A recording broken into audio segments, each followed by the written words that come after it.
What is up, Cinders? Welcome back to Chicken Cindy's. Today, we're going to go over the Ozark Trail G1 Explorer, but this one is actually the flat bar model. Ran to Walmart and found it, so let's kind of talk about it.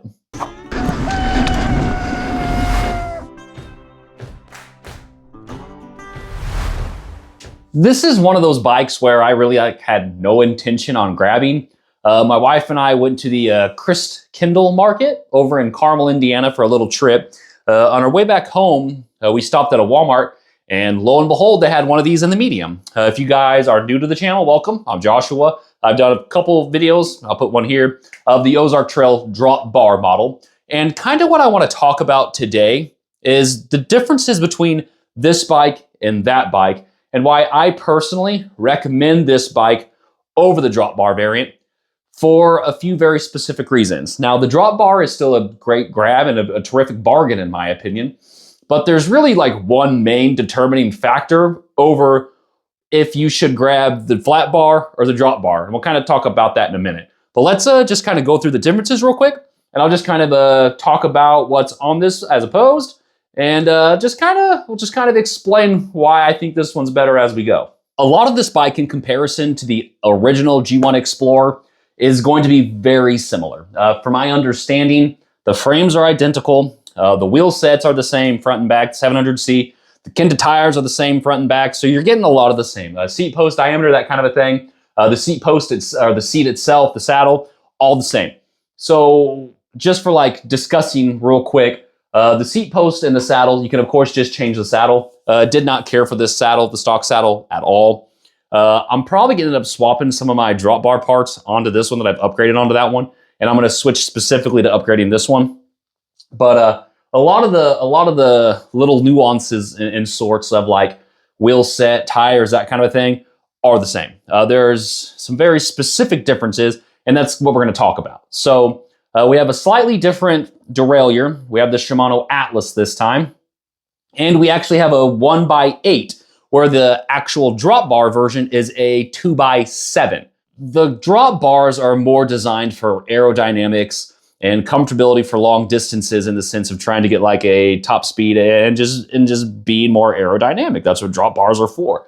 The flat bar is going to kind of sit you up a little bit more, kind of like more of like a Cadillac style bike for like comfort and that kind of a thing. You can still do very long rides on this. It's just, that's like one of the main differences that you're going to want to ask yourself over what you are looking for. That also is kind of a double edge in my opinion, because drop bars are not very fun on trails, which I've done a video taking the drop bar Ozark Trail on some single track trails, and it did okay. I was just very unstable and skittish for it. The flat bar version would be much better for that kind of riding. So I would say a big question that you need to ask yourself when you're kind of debating if you want to do the flat bar or the drop bar is, what kind of riding are you going to be doing? Are you going to be doing like light green trails and then a lot of gravel and that kind of a thing? Because if that's the case, if you're going to be on the trails as much, if not more, than you're going to be on gravel riding and road riding, I would say the flat bar would be a better option for you. If you think you're going to upgrade your bike pretty quick, which they kind of get into muddy territory in the sense of like buying a brand new bike, throwing money into it to have a better bike right away. The 1x8 here, in my opinion, would last you a while and gives you a pretty decent range as well. And we're going to take this rear wheel off and show you here in a second. This bike is much easier to upgrade than the drop bar because A, hoods are expensive. B, the rear wheel on the drop bar is a free wheel, where this is actually a Shimano HG, which I'm going to take that off and show you so you can see that. And I'll just kind of give you that in a minute. But like switching this to like a Microshift Advent X or something would be very easy, because you would just have to get the full drivetrain and swap it. Whereas with the actual, like let's say you wanted to get like a Microshift Sword system for the drop bar version, or even switching that to the 1x, which this is already a 1x. And a lot of people, the first thing they want to change on the drop bar is to a 1x. So it's just one of those situations where you need to ask yourself what you're wanting to do and what you're going to do. I truly don't think either is the wrong choice, but for me, this one makes much more sense for like what I do. And honestly, if I would have known that this was going to be a version when it first released, I would not have bought the hood version, the drop bar version. And that's just my personal preference here. But yeah, just on the grand scheme of things, this is going to be a lot more friendly in the upgrade sense if you want to do that. But if you're going to buy this bike and go straight into upgrading, I would highly consider you look in maybe a different route of how you want to spend your money right away. Because you could potentially look into like a flat bar Poseidon or find a flat bar Poseidon used, which I have one. I have a flat bar X. Absolutely love it. It's my daddy-daughter bike. I actually just did a tubeless insert video. I'll link that. But I love that Poseidon. I've had it for like 3 or 4 years, and it was only like $500. So you're already talking $250 here. And if you're going to put on a new drivetrain, so after the chain and all that stuff, you're looking at another $200 give or take, depending on like, there's a lot of Black Friday deals going on right now, but you may already be up to $450-ish. So if you're going to buy this right out to ride for a while and then upgrade over time, I think the $250 entry price is terrific. But if you're going to buy this to upgrade right away, I would reconsider what you're doing, unless you just absolutely love this bike in the sense of like the color, the way it looks, that kind of a situation. And then do what you want to do. It's your money, but it's just something I would tell you to think about. So derailleur, 1x. The actual 1x in comparison to the 2x, square taper bottom bracket, seems like it's the exact same as the one that is actually on the drop bar. This one's just a 1x instead of the 2x like that one. So I'll count the teeth here in a second to put up here what that is. But it seems like what this is, I mean, this is definitely bigger than a typical mountain bike ring, so I'm guessing it's like 38-ish, give or take. But this is going to be a pretty good range for you in the sense of like gravel riding and that, because this already has a bigger cog on the top of it. But you also don't have the 2x here, so it's kind of one of those give and take situations. So let's get this wheel off real quick. Let's get the cassette off, and then I'll show you that HD, because we'll get rid of this dork disc anyhow. I kind of want to see what this looks like anyhow, just taking it off. But this is not how a freewheel comes off, if anybody is curious. So I mean, I'm 100% sure that this is Shimano HG. But here you go. As you can see, it is an HG. We'll get that dork disc off.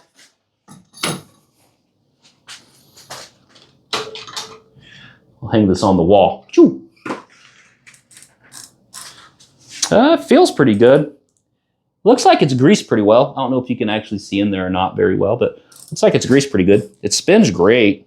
I'm pretty happy with the way this feels. So, all right, let's put it back on and get it back on the bike. Very simple and elegant cockpit here. The beautifulness of a 1x. You have your 8-speed shifter, you have your brakes, front and rear, and then you have your grips. You have slip-on grips here. They seem okay. They're a little hard in my opinion. You guys know if you are upgrading any form of bike, the first upgrade you should be doing, in my personal opinion, are contact points. So grips, pedals, saddle. Those are what you're going to be changing first if you're trying to spend money, and wanting to spend money that's going to really benefit your ride quite a bit. Stack height, some of you might be curious over what it's going to be looking like. So if we go to the actual top to bottom, right at 85. So you have 85 from your top, or I guess I should say your bottom to your top. I'll insert the video here. This will 100% take a tapered fork. It takes a very special headset. I've done the entire upgrade and how-to process on my drop bar, so I'm going to throw that video up there. So if that is something you're interested in, the process should be the exact same. The only difference is this one's going to be a flat bar, okay? Should be 31.8, I'd imagine, bars. We'll measure real quick just in case. Well, that's going to be in the way because that's the reflector. But I really doubt these are 35. Yep, 31.8. So you have 31.8 bars. So your stem's going to be 31.8 if you decide to get new handlebars or something like that. These are pretty cross-country straight, but this is more of a gravel bike. So it is what it is there. So just keep that in mind. This is the medium. I rode it around a little bit. The medium, I'm 5 foot 10 inches with a 32-inch inseam. The mediums fit me really, really well. The medium and the drop bar fit me great. The medium and the flat bar fit me great as well. I've had some discussions on different Facebook pages with people over the large, if the large exists or doesn't exist. It sounds like Ozark Trail has never made a large before. There was a large option on the flat bar. I've yet to see one. I don't know if it's just a mess up in that kind of a situation. So maybe sound off in the comments if you by chance have a large version of this, and maybe other people just haven't found him yet or not. So I'm just kind of curious. One thing I really would like to talk about over this bike is the internal routing. And one of the budget bike groups I'm on Facebook, they were really kind of dogging on the internal routing. I'll show the bottom here in a second because the bottom's entirely open. What that means is feeding your hose through here down to the bottom will not be an issue. It's going to be super easy. Now, feeding from the bottom to the top. As in, what I mean is, if you're going to be switching to like hydraulic brakes, because this is going to be a much easier swap to legit hydraulic brakes, as opposed to the drop bar where a lot of people were buying like the cable actuated hydraulics. I'll throw a picture here of those. So where it's got like a hydraulic piston, but the cable actuates it. A lot of people like them. Some people think they're silly waste of money. It's your money, do what you want to do. The people who have them seem to enjoy them and like them. But this bike will be much easier to upgrade to actual hydraulic brakes. Your front brake won't be an issue because it's all external, right? You'd reroute your brakes, put the new one on, and be good to go. Now the rear goes into the frame and down to the bottom. The reason why this is an issue is because you will be feeding your hose from the bottom to the top. That's where one of these very nice budget-friendly kits come into play, okay? They have a Park Tool version too that's quite a bit more expensive, but you can literally set this up to where you pull the little magnetic cable up through this. You would attach your hydraulic hose to it and come through.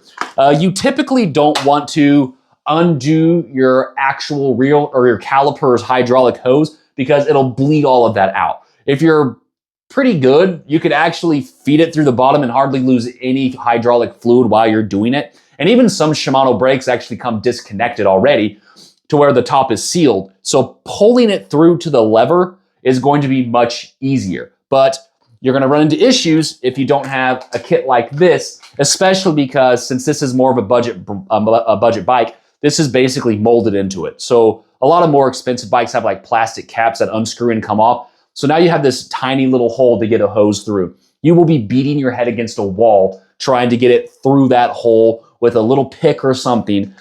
This little toolkit, I'll have it down in the description of the video, will save you so much heartache if you're going to upgrade this. So please keep this in mind, okay? We've kind of talked quite a bit about different things on this bike. And just to kind of like brief synopsis, primarily because I know there's going to be a lot of people that just kind of skip through the video. But a lot of the differences in this bike compared to the drop bar bike is going to be very personal preference in the sense of you need to figure out what kind of bike you want and what you're looking for to determine if you want the drop bar version or if you want the flat bar version, okay? If you're looking into easier upgradability, that's going to be cheaper to upgrade, it's the flat bar. Hoods are expensive. Changing that to the one by and stuff is going to be expensive as well. Getting the new rear wheel if you want to do something different as opposed to freewheel, because sadly there's just not a lot of freewheel options. There are still some nice budget options on Amazon and other, like across the ocean options to bring them to us. But when it comes to just straight up upgrading for your best bang for buck, this bike's going to be much better. You're going to be able to just get a legit some form of mountain bike upgrade kit or just a simple one by system, since it's already one by up front, and you're going to be good to go. The contact points and things, a lot of this stuff's going to be cheaper. If you get into grip bar tape and things like that to change that, it's about the same price as actual grips. So that's about a wash in my opinion. But when you get to the actual hoods, they're pretty pricey. So you're talking about a quite a bit more substantial upgrade in the sense of price in comparison to these two. The bikes are very similar in the sense of the frames and a lot of the components. So you're not really talking a big difference between this and the drop bar. So the way I would differentiate the two for the consumer who I'm probably speaking with right now is, again, I kind of talked about it a little bit ago, but what is your primary riding? What are you going to be? If you think you're going to be primarily riding on actual single track trails, easy green trails, things like that, I really wouldn't take this on any blues and blacks and things like that. But if you're going to be doing more of the actual dirt riding and things like that, I think this would be a little bit better of an option for you. Now, if you're going to be going for legit fast time trials, that kind of a situation, I think the drop bar would be a much better version for you. The reason why I think this is better for me, and it's, I have quite a few bikes, if any of you have been on the channel for a while. So for me, I already have a road bike. I already have an actual gravel bike as well, technically. I have the flat bar Poseidon. And so I have options of bikes to choose from. I think this bike will cover more options for you as opposed to the drop bar. And that's primarily because this will do better for you on an actual trail than the drop bar bike will.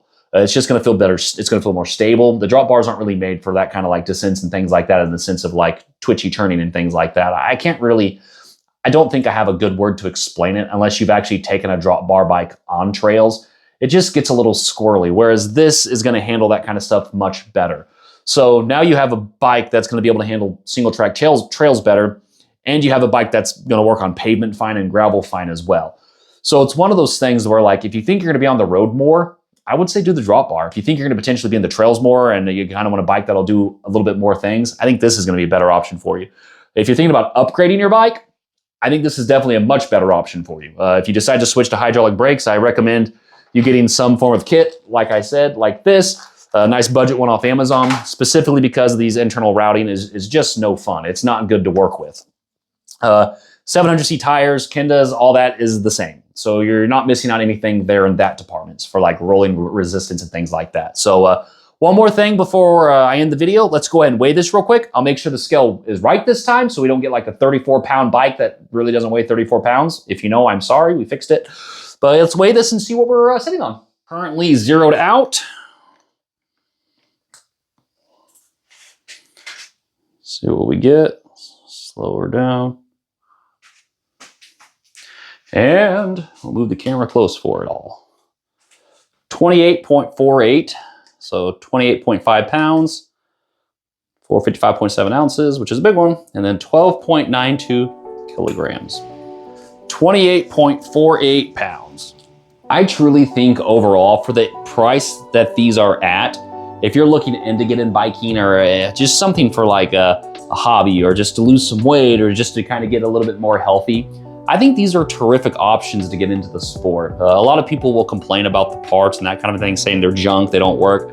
My drop bar's been fine. It's a square taper bracket, you got bearings. I mean, it's anything can have mechanical failures or errors or issues. So I mean, take care of it. If you are concerned about how it works or anything like that, take it to a local bike shop and get it worked on and checked out. Or if you have a friend that works on bikes, have them take a look at it for you before you go on a ride or something like that. This one was actually shifting perfect from Walmart. I got it off the store rack. I was pretty impressed with that. So whoever put this together at Walmart, good job. A couple little scuffs on it. I mean, it's a bike. It doesn't need to be perfect. So I'm not too terribly concerned there, but I'll definitely be doing some upgrade videos with this one. I'll probably do like a nice carbon fork or something like that. Well, a budget-friendly option carbon fork. I have a fork up here that I could potentially put on it too, just because, and I don't know, we'll play around with it. I'll definitely switch it to a tapered most likely as well. So we're gonna have a lot of options with this one. I'm really looking forward to this one and just kind of doing some videos here or there. I'll definitely do a single track video with it just because I'm curious on how this one does do, but it should handle like my Poseidon does, which this is pretty simple. It's pretty close to my Poseidon. So if there's anything specifically you want me to go over that I didn't go over, if there's any questions you have over this version as opposed to the drop bar, please put them down in the comments. I just definitely want to hit people's questions I have on this, because this is going to be a bike that's going to pique the interest of a lot of beginners, people that have never really bought a bike or purchased a bike in a long time. Maybe the last time you rode a bike was when you were a child, and you see this for $250. Of course, it's getting, again, a lot of traffic and a lot of interest in people. So yeah, I think it's a nice grab for the price. So yeah, any questions, put them in the comments. Appreciate you guys tuning in, and until next time, take care.